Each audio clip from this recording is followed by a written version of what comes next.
Tunaishi katika ulimwengu ambao kila mtu unayemwona nyuma yake ana adui. Adui huwa na uwezo wa kuja majira ambayo unataka au hautaki. Hii tupe maximum ya kwamba kila mtu anaweza kuwa na adui. Na kuwa na adui ni sehemu mojawapo ya kwenda kwenye hatima.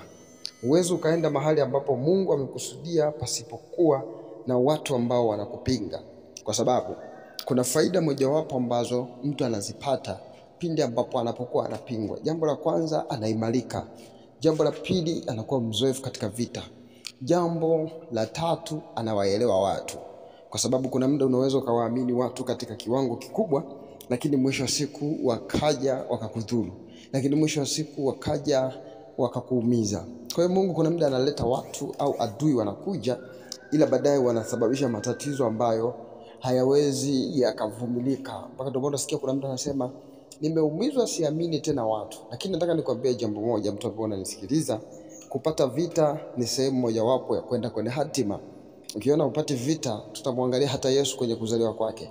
Kuzaliwa kwake tu watu wakaona nyota yake, wakaamua kuifuata na wakaamua kufanya mashambulizi na yeye. Hii inatuhakikishia maisha tunayoishi ni maisha yaliyojaa vita, visasi, matatizo, mambo mengi sana.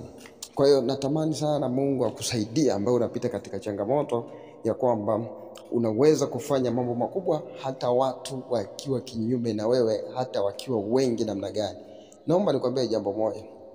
Kwa mtu mmoja dhambi iliingia ulimwenguni, na kwa mtu mmoja wokovu kaingia ulimwenguni. Na maana Mungu huwa anataka mtu mmoja afanye jambo la tofauti na dunia ishangae.